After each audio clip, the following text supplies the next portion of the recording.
Hello, hello, hello, gamers. Welcome to Run It Back, the show where we try to get things right the second time. We're going to be doing another Final Fantasy draft here today. As we are continuing on with the format. Edge of Eternity's spoilers are later on today, so we will check those out as they come through. We're opening up our pack, and we see an incredible bomb in a Summon Titan. Huge 7/7. Really only get one attack with this, but we are going to be keeping an eye out for other things that might be able to take lore counters off.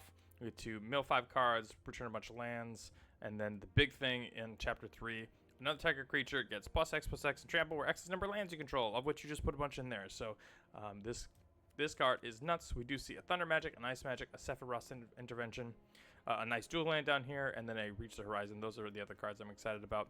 If we end up wheeling the Marlboro, I'd be pretty happy with that, unless the other cards come back. But we'll start with Summon Titan and see where things go from there. Always happy to put Summon Titan in towns. You know, cheating a bunch of towns into play is great. If you ever happen to get a Wandering Minstrel, which of course is another rare, but if you ever happen to get them together, all the lands that come into play from Summon Titan come back untapped, which can be a big deal as well. But most of the time, this thing just eats a giant removal spell, and so anything that we can get from anything we can get value from it by milling is going to be great. I see a Lock Coal, which would be good. Ice Magic plays well. Geishel Greens plays well with the green, but we're going to take this Clash of Icons. It's the exact kind of card that we want to remove lore counters from our Titan. We don't really care too much about the lore effects, but we just care about the fact that we get a 7/7 trample again for 5. Speaking of giant tramplers, we see a Balam T-Rex. We also have a Town Greeter here if we're going to continue on with the milling some things early, grabbing our lands, making sure we get there, and then having more lands in the battle or in the graveyard to bring back for Summon Titan. I don't think I want that. I do want this Balam T-Rex, and sticking with the huge, fat green threats plays really well. Other things that I think we're going to be looking for is a Chocobo, Fat Chocobo. Summon Fat Chocobo would be a good one. Choco Kick obviously plays really well with trample threats. And then really anything that shows that we want to be in a color, right? If we pick up another big black card, then we're going to be in black-green. If we pick up great red cards, we'll be in green-red. As of right now, there's no reason for us to steer away from being in green. So we're going to be looking for any symbols that suggest we should be in that color. Green-white doesn't really usually play particularly well. It's a lot of just like creatures and stuff. But if the cards are good, I'm not going to go away from it. Town Greeter, like you said, does work well with Summon Titan, but there's really nothing else in here that I'm excited about. Dairat's fine, Phyton is fine, Dreams of Laguna is good, but not any better than Town Greeter. These are about on par with each other, and so I'm going to take the card that is in the colors we already have. Green-Black has actually, I think, played as one of the best color pairs overall, just because it's sort of generic value in the graveyard, and so it's pretty easy to mill things over and get things in that graveyard. Green-blue either has two main archetypes. One is Go Light Towns, where you get lots of blue draw spells, in fact, green creatures, or you've got early aggression and tempo, where you're ending up, sticking huge green threats and then using things like bounce spells and cheap punch spells to get moving. Queen of Kugarme is fine. We don't have any tokens. Might not make any tokens. This green-blue town is typically going to be the most important dual land town. Also see a Resentful Revelation and a Triple Triad. Triple Triad plays better in best of 3 than it does in best of 1. But I think I'm just going to stick here with a... what is this? Guadosalam, Far Playing Gateway. Just take the dual land. I think that can pay better dividends than some of these other things, like Quina or Resentful Revelation. Those are both replaceable effects. The only thing I can think of is if we end up with a Chocobo Racetrack or multiple Chocobo Racetracks, those things play really well together with Quina. I don't think this is a playable card, so I'm not going to take it. 2 additional lands in turn. If this was like a 3-mana 3/3 that lets us do that, that's fine, but it's not. So we'll just take our really powerful Clash with the Icons again. Even if this is just a 1-mana fight spell, that's very, very powerful when you have big, huge threats like, Summon Titan and Town Greeter. A little bit of a meme there. But mostly just getting an additional lore counter off of your other stuff is great. Oh, man. And see, this is where we really need to start moving into things. So normally Blitzball, not a particularly good card, but making this into a 3/1 is good. And then you have a lot of Tramplers so far. Otherwise, Ahriman is a good card, and Shambling Seath just being a 3-mana 3/3 plays. I think I'm going to take the Shambling Seath because we have a Town Greeter and a Summon Titan. Those are both mill cards rather than a rectangle card, right? Ahriman wants lots of little things that you can sacrifice, and even though we have a Town Greeter, that's kind of the only thing we have so far. We do see a red-green duel here. We also have a Scorpion Sentinel, which is fine. Crystal's Chosen plays well in the ramp deck, but looks like we've got a decent top end. I'm going to stick with this Ahriman because at least as of right now, sacrificing Town Greeter and Shambling Seath, that plays very strongly. Reach the Horizon's good. Vector would be a decent call as well, but I'm going to take this Reach Horizons. This is one of the core cards in the Towns deck. Being able to fix yourself for 2 or even 3 colors, being able to grab 2 towns, that just plays really powerfully when you need it. So we could end up starting to take 4-color towns. I also don't mind Reno and Rude. That plays a little better in, like, you know, black-white or black-red rather than black-green. But it is still a 2-mana 1/2 menace that gets in very quickly. Phyton is great with all of the it rebuys summons very well, and it also plays well with all the milling that we're going to hopefully be doing. And I think we're pretty solidly in green-black with lookings to splash other things. Cujo would be a great splash. Ultimecia would be a great splash. I would splash probably the Wandering Bard, and I'm sure many other things as well. I'm going to grab this world map over second Phyton. Not a whole lot of reason to play 2 Phytons, so this world map could be important if we get to it later. I'm not usually a huge Community with Beavers fan, so we're going to take this Adventures in if we get enough town stuff to play it and we need extra towns. All right, taking a look here, we've got Darkness Crystal, which is fine. It is worse than I thought, but I think it's better than what some other people make it seem to be. We've got an Undercity Rat to get it on too, but we do have both a Reno and Root and a Town Greeter early on, so I'm not that, you know, in dire need of a rat. So I'm just going to take a second Balam T-Rex because this plays as a cycler as well as a huge thing. I've just found it very, very powerful to be casting Balam T-Rexes. Fat Chocobo is great. All but Salvagers plays very well. And even a Zodiac Umbral God is not impossible. Using something like Reach the Horizon to go fetch 2 black sources can end up getting things like Zodiac Umbral God out there. I don't think it's enough for us to take the Zodiac right now. I think we're going to take this Fat Chocobo and hope to wheel said Zodiac. But I will take it on the wheel if it's still around.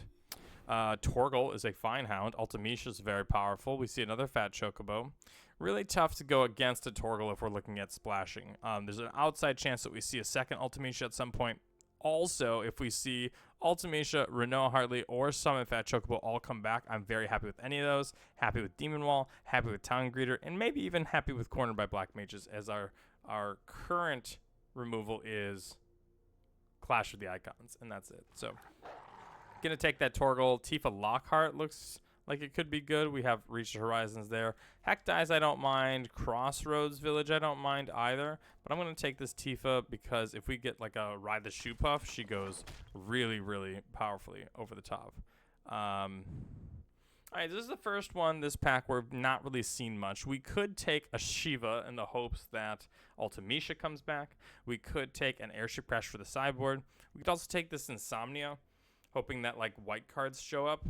And I think early on like this, that's kind of the play. I'm not just going to play Shiva on my own, even though we have a blue source here. I'm down to see if there's any white cards that come about that we want to be splashing. Gubu Gardener plays really well as a ramp and blocker, so we'll scoop that up. A Wandering Minstrel can get in here. I'm down for that, which means that in theory we want to start playing some of these other towns. Really, the big powerful thing on here is that you get a 2/2 every combat. That is all colors. Just being able to continuously go long on the board while also being a 1/3 is pretty huge. You have to make sure your mana base can support it, but I'm hoping that the Summon Titan and the Town Greeter here really should allow it to go over the top and be just fine. Even if we mill over multiple towns, we can get them back with a Summon Titan. This is a town that also plays fine. You can sacrifice the Seath to it, the Town Greeters to it. You could sacrifice something. Oh, this is a sorcery. You cannot sacrifice a summon that is about to die. But we'll still take it because nothing else. It's a town. We're moving into multicolors, so under City Dairet is a good one. Happy to play a second Reach the Horizon. I don't think I want a third one. Again, really, your Reach the Horizon is go get 2 towns, which allows you to fix for whatever colors you need, and then also helps you get to your not only your 5 towns necessary here, but also your 8 mana. The question is whether we want another Fat Chocobo or whether we want a Demon Wall. And I think seeing the fact that we have a Fat Chocobo, that really makes me think I want a Demon Wall to go early, but I have so many early things that I think the Fat Chocobo's fine. This green town is great. Just getting a different town out there. I don't think we're playing Tidus. And then finally, our last pick will be coming around here shortly. I wouldn't expect much out of it. Cards that don't really look like they're doing much here right now. Ahriman is fine. Tifa Lockhart, again, is fine, particularly with, like, you know, play Tifa, and then you get to Reach the Horizon later after playing a land. That's 3 triggers, tripling it up to, or quadrupling it up to 8, right? 2 to 4 to 8. Octupling. Yo, a red-green town. Let's go. That's great. GF Cerebus is good, but I don't know if it's something we really need. The question is whether we want an X-Death, a Choco Kick, or a Behemoth. I don't think the Behemoth is necessary considering we've got all this fat in the top end. It's either we want the life gain and an ability to flip, or we want the Chocobo Kick. Seeing as we've got a Town Greeter and a Summon Titan, I'm going to take this X-Death. The gaining of life seems very powerful here, as well as flipping over into something huge is not impossible. Quina plays very well with our Wandering Minstrel, and there's an outside chance that we end up wheeling either this Merchant or the Persia's Wanderings. I'm going to take the Quina just because continuing to grant tokens seems very powerful with things like the Fat Chocobo and the Wandering Minstrel. Xanarkand, an incredible pickup, as well as both of these. Now that we've got a Quina, I think Xanarkand is great. Now, there's a really interesting rules interaction that says if you create 1 or more tokens, you get a green frog. This says create a thing and then put 1 counter on it. So therefore, you actually get 2 tokens, 1 hero, 1 frog, put counters on both of them equal to your lands. So we're going to pick up that sheerly because this interaction is game winning, I think. If you have Quina out there and then you cast your Lasting Faith, you're getting 2 7/7s, 2 8/8s, 2 whatevers. That is very, very powerful stuff. Happy to see all these lands. I don't think we're actually going to need this Adventurers in. An Overkill is great. Also happy to see Chocobo Kick, and I would even splash a Wind Crystal here off of Windhurst, Insomnia, and probably a Plains. But Overkill, exactly the kind of card that we need, so I'm not going to end up stretching the mana base any farther than necessary. And even though we have 6 towns, really only 3 of them are off-color ones because we've got this blue source for here. These white sources aren't doing anything. The red sources aren't doing anything either. Obviously, we're going to continue on with those in order to make sure that we have our town count, but it's really not that difficult on our mana. Green-black town plays really well here. Could take a Gigantode if we wanted to. Also, not super against this card, but you want something with, usually you want something with lifelink because then, you know, you attack with it where you have, like, you know, it's a 40/40 lifelinker and then it doubles up and doubles up and doubles up again. Our options are either 20 gems or another town. I'm going to take that next town, which I think actually can get us rid of maybe this red town. Like, I don't think we're going to need it. We're going to pick up a Grand Pulse Ochu, and then maybe this thing, the Kikrin Merchant, letting us continue to draw through our deck. We've got 7 towns, which means this is now 24 cards, and I have to wonder if maybe Ahriman is not getting it done for us. Tifa Lockhart, another one that is really on the bubble, so we're going to cut that for now and bring back in whatever card we feel is going to be necessary. Likely the Ahriman comes back. Could be the world map. Could also be the summon by Leviathans.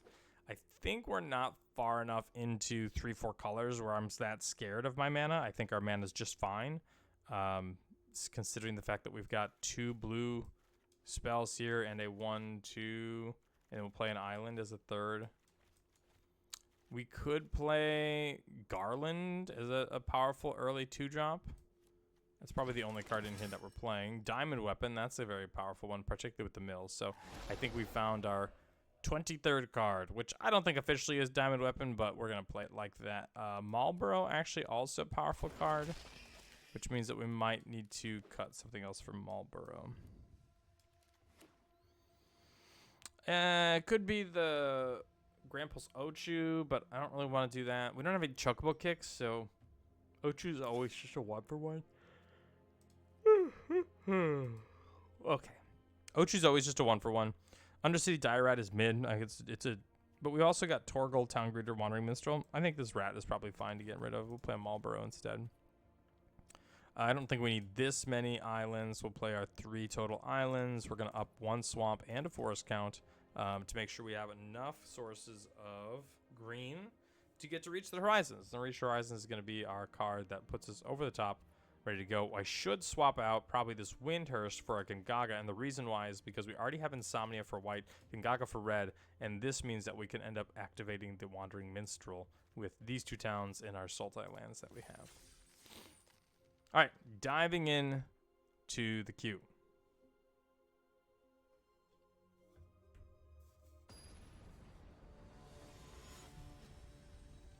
Here we go, round 1 against Navy Bear with a Teferi Avatar. Scary stuff. Cannot keep this, but I wish we could. Much better. I think we will pitch back this black land because we're likely going to want to cast it as a spell. And Xanarkand is the more powerful spell between the two, so we're just going to play things like this. Hopefully we can grab an untapped land at some point, so we're not going to have to play the Xanarkand out onto the battlefield. A Town Greeter should hopefully do that trick. Yes, and an island, right? Or do we need to take this town? How many towns do we have total? 1, 2, 3, 4, 5, 6, 7 total towns, and we are seeing 1, 2, 3, 4 in the black one. I'm gonna take this town. And that means we're gonna be playing off curve with X-Death not being played this next turn unless we draw an untapped land. We did not draw an untapped land, so I'm gonna play Gone. We're not going to cycle this because we're going to play Reach the Horizons the following turn, and then after that we either are going to play like land plus the Reach the Horizons, or we can play like Xanarkand and then play into the land. Sure, we make also a frog. We attach something to something, which is, okay, not the frog.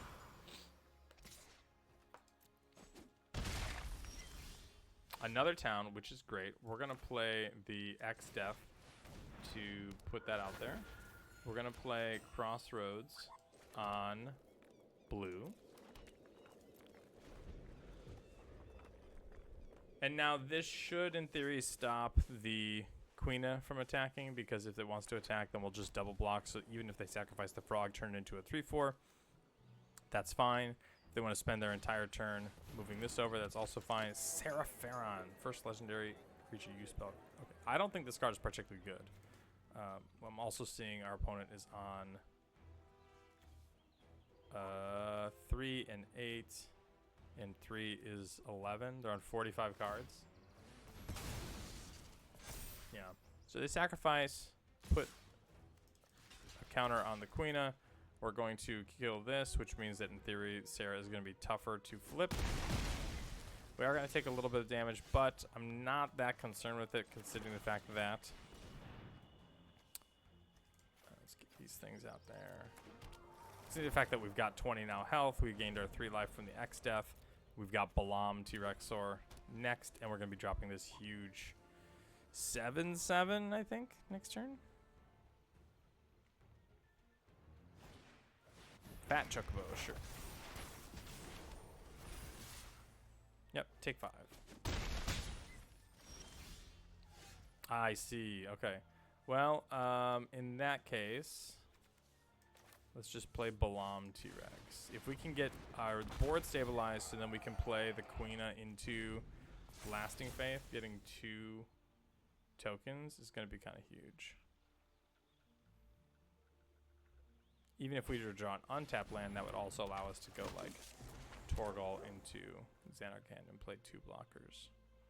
+6/+6 is going to be kind of big. Do they also have a battle menu? Oh, yeah. All right. Well, I think we're just kind of dead then. Unless they decide to flip this over because the dog is a legend.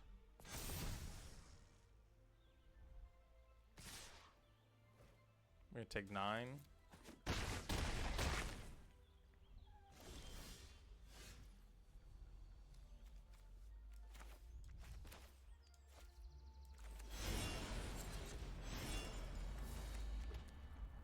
And more trample damage coming through. This Fat Chocobo plus Renoa is going to be a little much for us because we got greedy trying to get 2. Had we not been greedy and just played our 8/8 last turn, then they likely would not have been able to attack. We would have been able to pick off this Fat Chocobo, which then allows us to chump block with something else. But the Fat Chocobo and Renoa Heartily combo, kind of huge. Kinda huge, so we're gonna scoop this up. Move on to match 2. Did not pick up an airship crash at all, which is not great for us. So all by Leviathan's fine. I don't know. I think we just run it back. You could look at the Ahriman because it's got Death Touch and they have a bunch of just fat things, but I think we've got fatter stuff than their fatter stuff.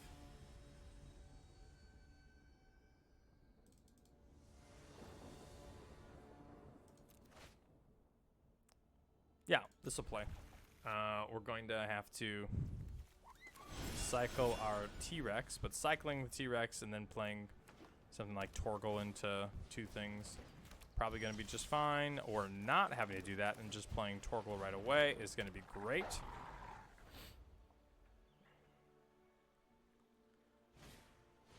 Grand plus Ochu, sure, yep.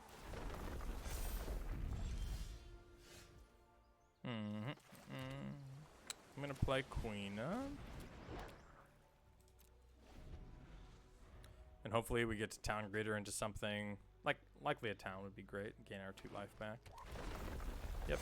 A 2/3. Sarah Farron, sure. Yeah, no blocks for that. Clash of the Icons is a great spell. We're gonna Town Greeter first. Hopefully grab our dual land.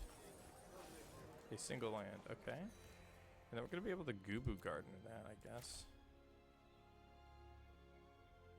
Let's play a green source because we've got 2 double green spells in case our...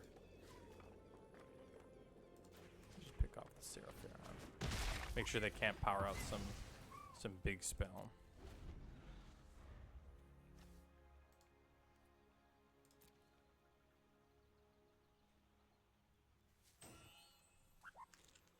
I probably would trade the Grand Pulse Ochu for the Town Greeter, even though our Town Greeter is a 2/2 here because of the Torgal. I think just getting rid of their board is likely better. We're going to be able to outclass the Saz's Chocobo, I think.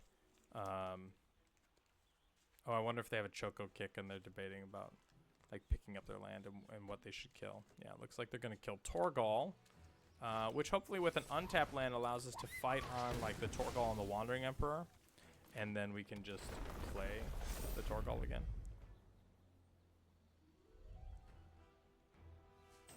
You have a second Chocobo Kick?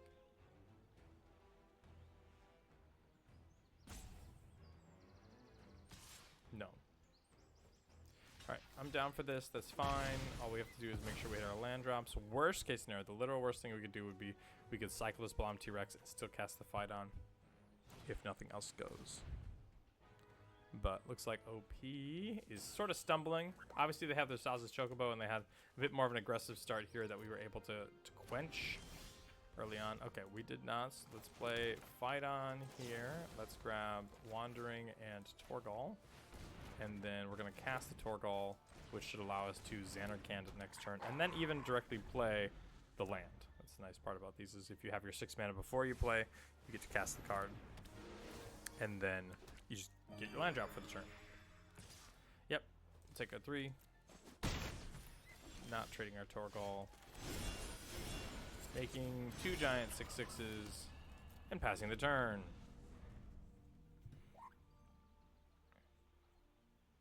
Gonna play our Balam T-Rex pretty much most of the time, with the exception of drawing Reach the Horizons, because then we'll have 2 towns that we'll be able to go get, and then start pumping out extra stuff every turn with the Queen-O.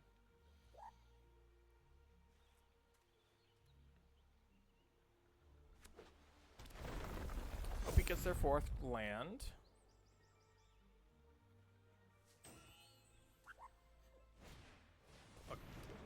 Carol. The Dragoon's land, sure. Cards are all good. You can just start popping in. Yo, we did get a Reach Horizon. Alright. Well, give me a +1/+1 counter on this thing. Give me a Reach Horizons to go get a red and a white source. And then... Oh, and then I can just play this Kikrin Merchant because they came in up like untapped. We make 2 things, which include an Elemental and Frog. And next turn we have like super mega lethal because the Wandering Emperor gets to boost everything +5/+5. Saz's Chocobo finally goes over the top, but looks like it's not going to matter as Wandering Minstrel taking it down. Yep, take 5. Yo, another town. Let's go.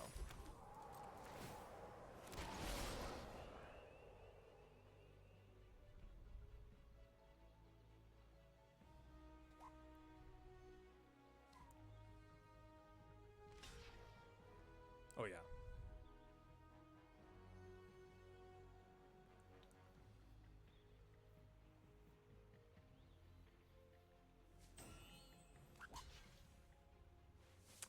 Opponent blocking like it's going to matter. And I can assure you it is not. Honk. Oh, one thing to notice is that the Wandering Merchant does not pump itself, so the Chocobo, Fat Chocobo still was around, but didn't matter. We were far over the top with killing our opponent.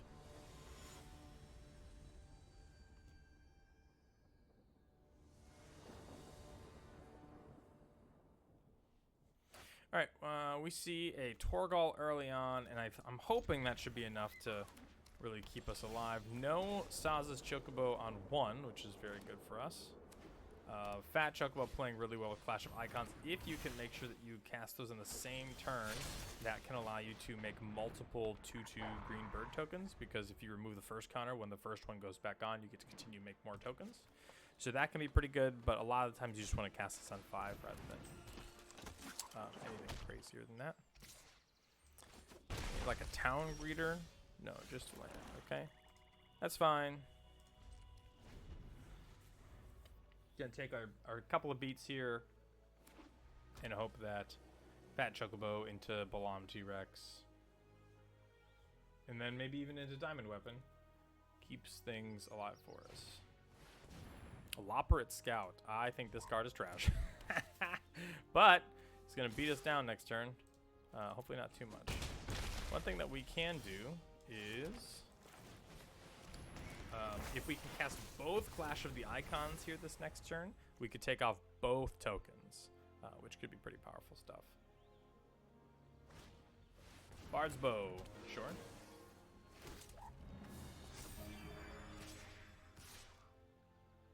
Not willing to trade off the Snow Villiers is a great sign for us. We're going to play a land. We're going to Clash the Icons, remove a lore counter, and that's going to be on Loporrit Scout. Removing lore counter here. Now we're going to Clash the Icons, remove a lore counter, then put a lore counter, and I'm going to fight this thing with this thing, and then remove a lore counter, and then put a lore counter on it, which means that when the 1 comes back on, we get another 2/2 bird. We now have 6 lands, which should mean that our Balam T-Rex will help out. Next turn, a Magitek Infantry. Looking good for Snow Villiers. Side quest, catch a fish. Scary in the longer game, but not that terrifying right here.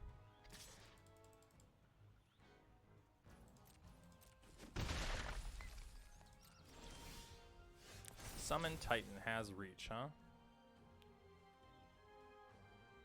Alright, deal.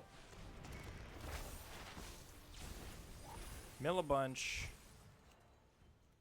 Stay up a little bit. The reach, I think, is giving me enough where they're not going to be able to both kill or dispatch my Summon Titan and also being able to get in for lethal.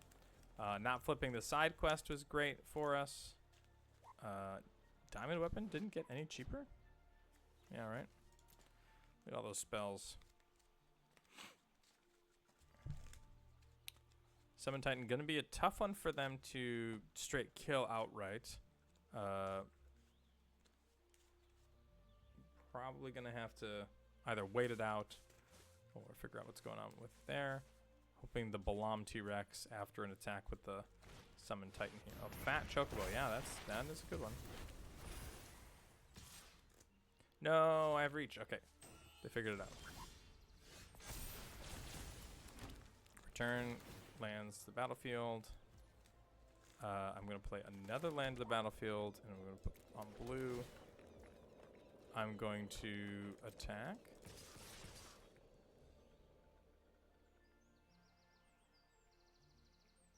No, I'm just going to attack with a Titan. And if he wants to trade, like, snow and infantry, I'm down with that. Yeah, they're trading a bunch of stuff for it. This is great. Because this also, like, I don't think you want to trade these things if you're not trading snow, because now Snow Villiers is just a 2-3. Our Balam T-Rexor is great here, and I'm hoping this Diamond Weapon really can put us over the top with its reach. Marlborough can snipe a card from the hand, but it's going to kind of depend on what they draw here. Yeah, it looks like the giant reach is what we're going to need. Because otherwise Renault can give this +4/+4. So down goes the Fat Chocobo. Up comes the Diamond Weapon.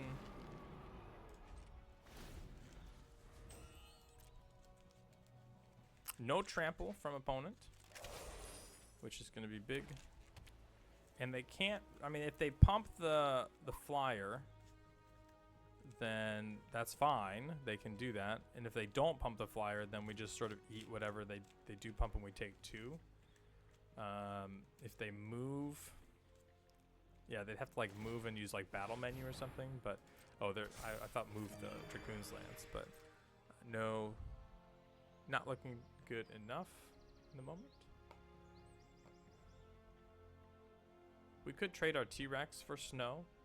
Even if we attack, we're sort of inviting that same trade.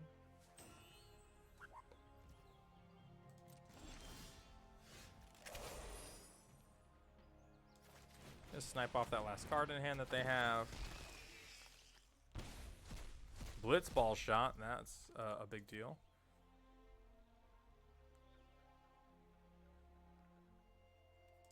Yeah, I think I'm going to attack with this T-Rex. If they want to trade it off for Snow Villiers, that's fine. Otherwise, we're trading off for 2 things. Or we're getting in for 6, which can really prime us for a lethal attack coming in. No trample damage coming through because the Blitzball shot is now gone.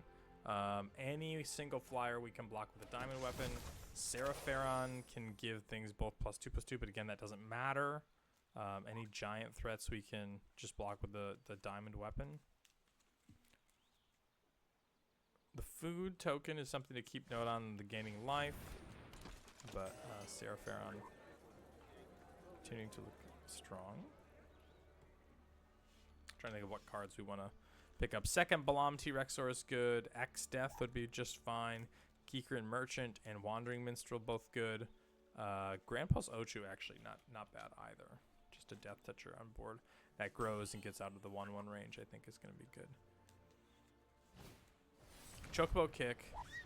Oh, and that's no longer... Yeah, look at that. That is no longer combat damage. We can flip this over. Oh, and then we get reach with the 4/4. Oh no! Dang. That is good enough to give exactly lethal. We had it on the other side of the board. Really unfortunate. I think our first match is what kind of screwed us over here, but Xaxes from our opponent with a Chocobo kick, a removal spell on our diamond weapon. Unfortunate. We'll see you guys in round 2.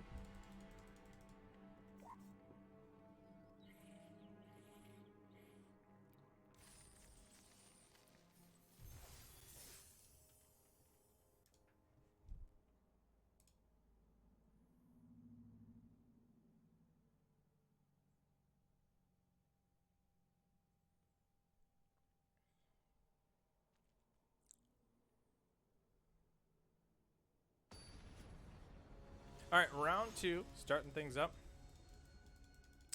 Let's see what we can find. Playing first. Yeah, I mean, I don't like playing our Zanarkand this early, but it is likely good enough. And who knows, maybe we, grab a forest off the top or something. We are going to play this Crossroads on 1. On black. Notably, our overkill did not make it around last time around. We did use our Clash of the Icons kind of early, but I feel like that was one of the reasons why things worked out the way that they did.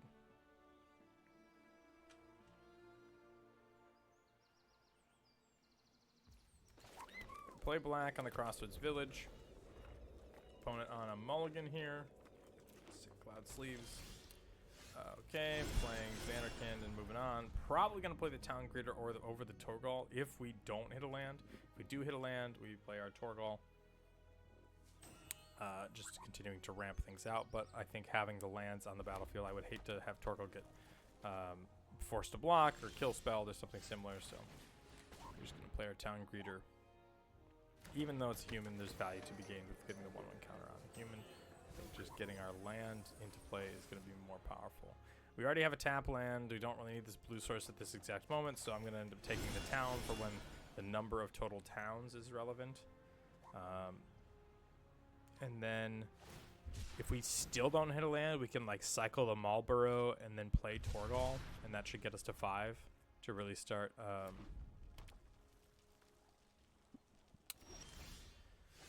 yeah, let's just start moving things along. All right, well, tap, cycle this.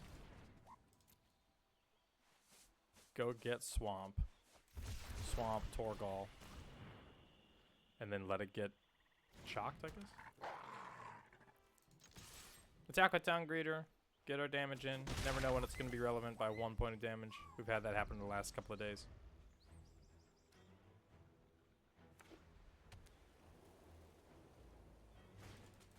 White Auracite, and Torgal is gone. No more. Shambling Seath is fine.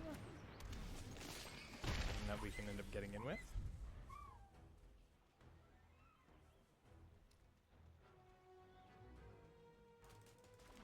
Alright.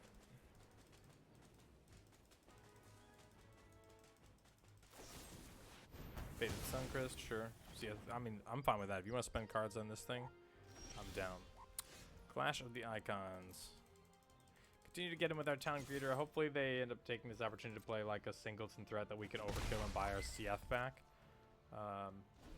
Crystal's Chosen would probably be like one of the worst cards for us to see, but overall, it's not the end of the world. Sidequest plays Bisbal is great.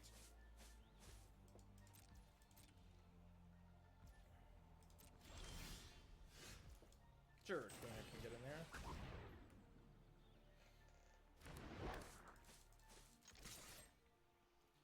Attack. This little Town Greeter's done 4 damage so far.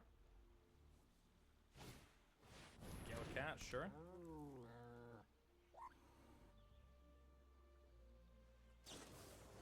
And a Coral Sword just getting attached right away. Okay. No tricks on the Coral Sword. Blitzball goes up to 6. No haste given, so no attacks. But it's ready and primed to go for next turn.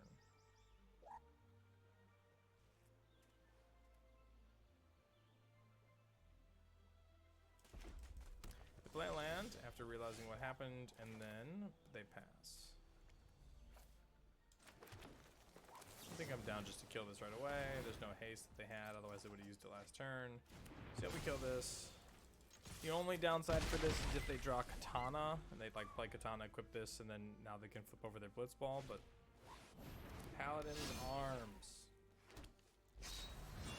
Sure.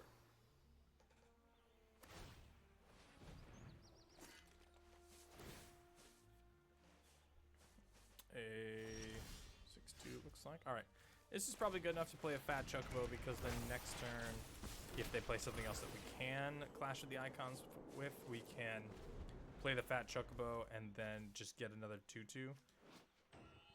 And this is not also once per turn, so, you know, the second time we get a 2-2 on the same turn, it'll still be good there.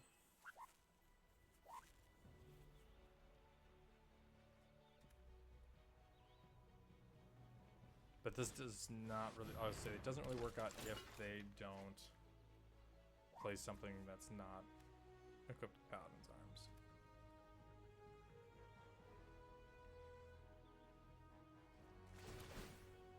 Yep, we're playing Blitzball.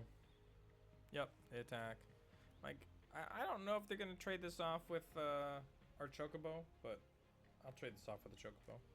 Could also be Frog and Town Greeter, but I think having two different creatures is better than just having a single one. Especially because this Chocobo doesn't really trade off of this anyway. And the Frog can place a counter on the Quina.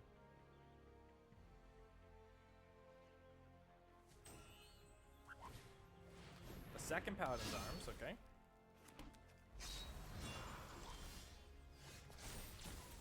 Alright. We're gonna play a land. I don't really see any reason why we shouldn't attack with these things. So we're gonna get in here and attack. If they want to start trading stuff off, I'm down for that. This is Ward 1. Yep. Which means that we now can pay for it with the forest that we just drew this turn.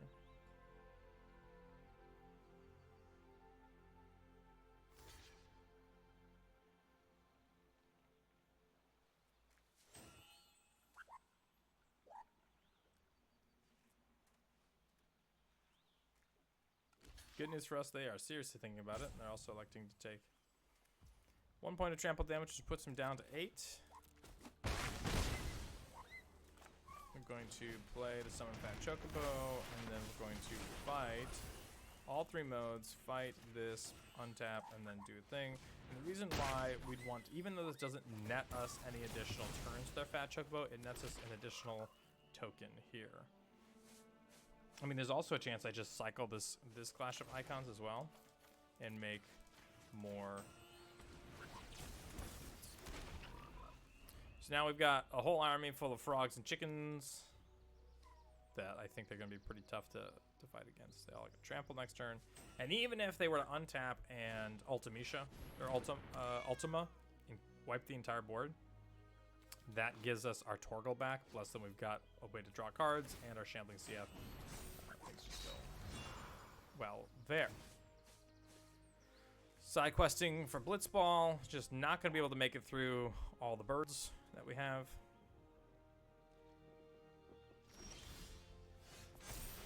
A land to trigger all of our little chocobos.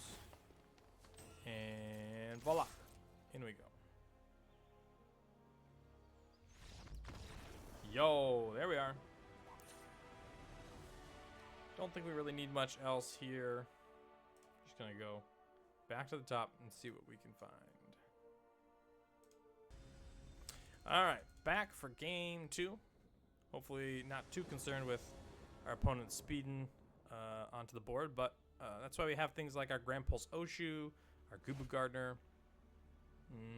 Can't keep this. Keeker and Merchant's great, but we just cannot keep not green. Unfortunately, these are the cards we need, but no lands to cast them.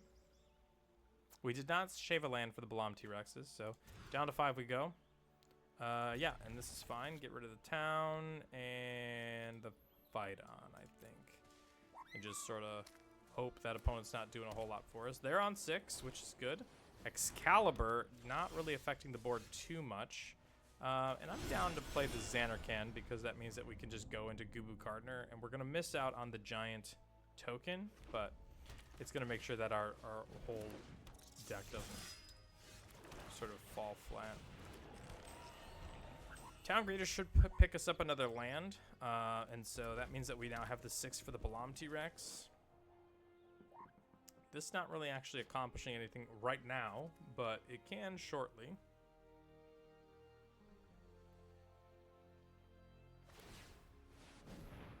Yeah, all I need is like a white mage's staff or something similar. And this Excalibur can get out of control. I see. All right, well, Town Greeter it is. Picking up any old town. No towns. Okay.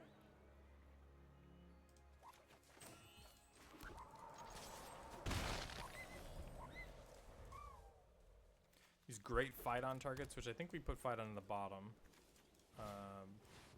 Yeah, fight on's down here, but I don't know if we have any ways to shuffle.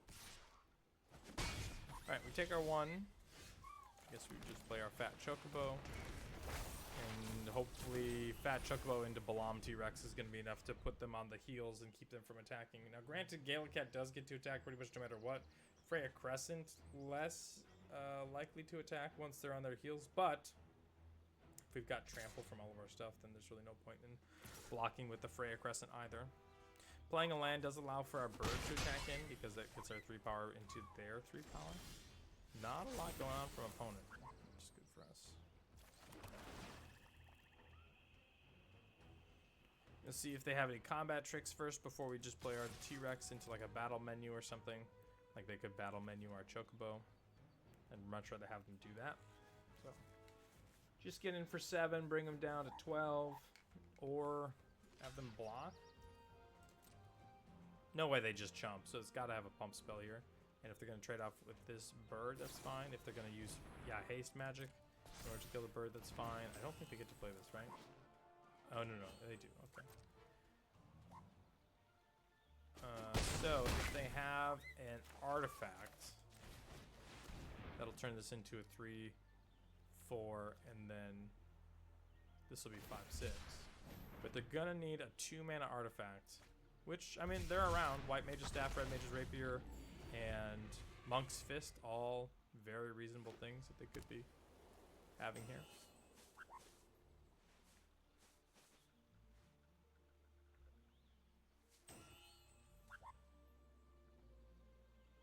Realms, reach the realm, reach the horizon. I think that's probably our best draw here because that could get our Wandering Minstrel going.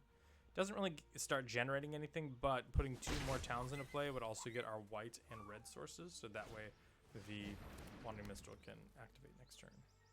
Playing this post-combat's a little sketchy, I think. Probably should have done that pre-combat, but maybe they had something else they wanted to do. Paladin's Arms. Yeah, I mean, they could have just struck us for 5, but they didn't, which is a little wild, but that's okay. Gonna get in here.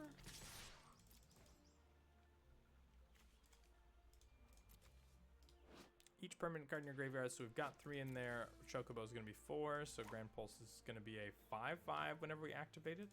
We have 2, 3, 1 is 6, plus this is 7. So if we untap, you have any old untapped source next turn, that allows us to activate the Grand Pulse Ochu. Opponent taken 10.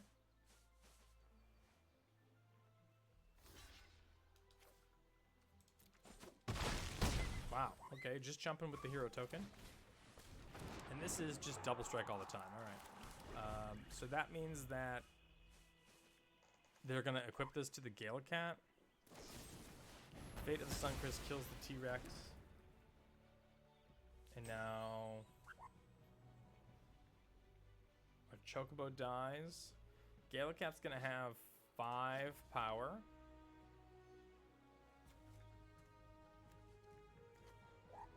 Crescent has to attack those. So if we draw an untapped land, we can attack with the Grand Pulse Ochu, and then they're either going to go to 1, or Grand Pulse Ochu will kill them. Or kill their Galacat. They did not attack with the Freya Crescent. That seems sketchy.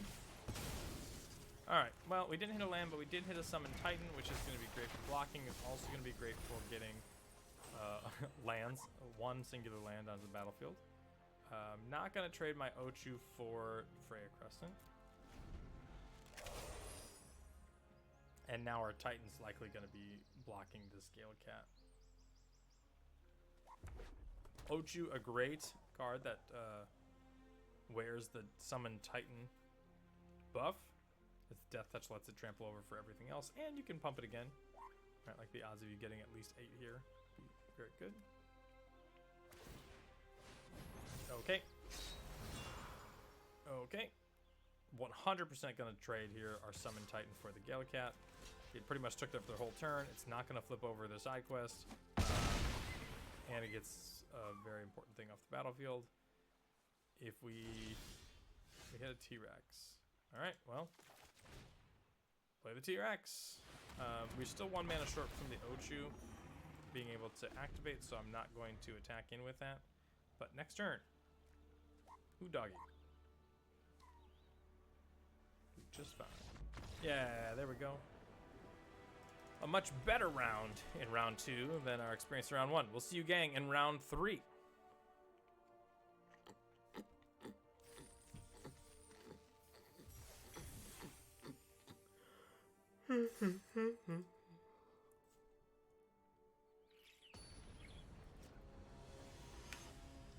Alright, round 3.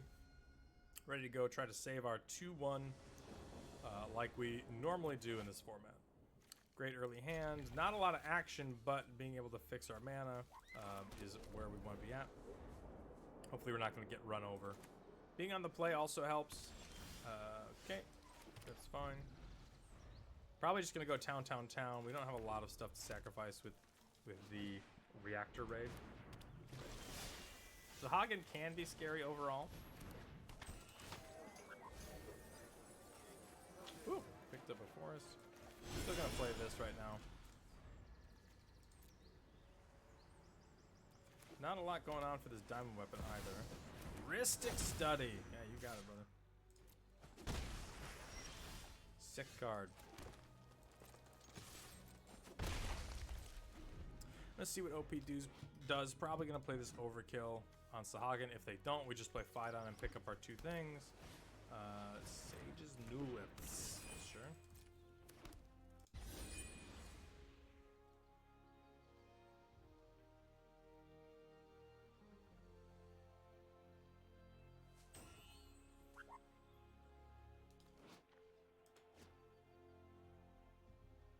Yeah, diamond weapon.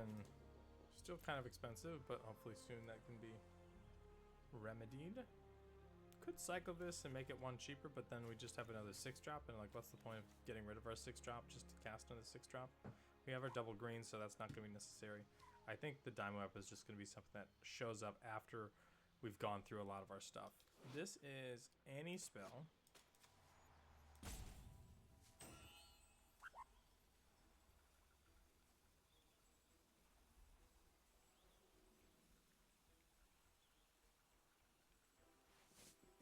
And realistically, how I read this is you can only cast 1 spell per turn. All your spells cost 1 more.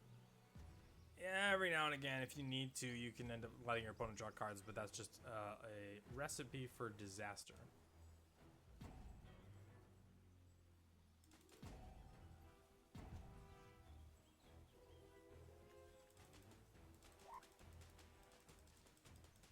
Waiting on opponent to figure out what they're going to do.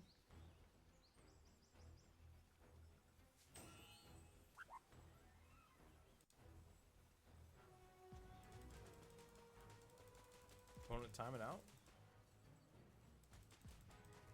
Opponent, please come back. Well, not great for them. There they go. Alright, we're gonna fight on. We're gonna grab our 2 things. We're gonna pay the 1. And bring it back. I think that means that we're going to play Quina as a better blocker. We'll play the 1. Oh, but opponent's got a timeout again.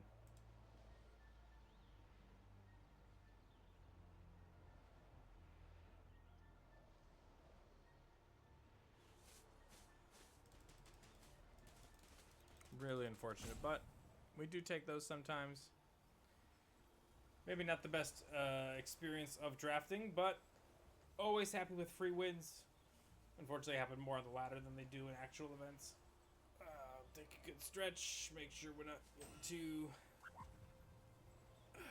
left in one spot. I think if they time out this turn and then on their turn, that should be good for us. So, Queen hitting the table.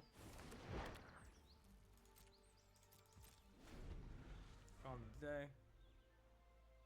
And my guess is that if they time out here, that is it for them.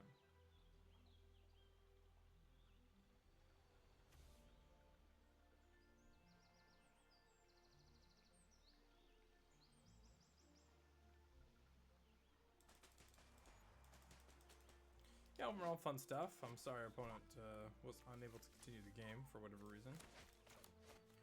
Trying to think about our deck as a general whole. I feel like it's sort of just missing likely interaction, right? We were continuing to put up threats like Wandering Minstrel and then, you know, Summon Titan, Marlboro, T-Rex Sword, but, you know, we lost in round 1 to some flyers. That's we were not able to pressure them more than they were able to pressure us. And our Clash of the Icons, I thought we were going to mainly have the biggest stuff on the board, but a lot of the times they were looking at being a 2-for-1 against our favor, right? Like we'd have to spend the card and then also just trade creatures. And I just don't think that that's good enough. We were able to show off some of the lore counter things that happen with Clash of the Icons, and so that was a fun little ditty. But that's it. Enjoy your rest of your day, gang. We will see you tomorrow. Cheers.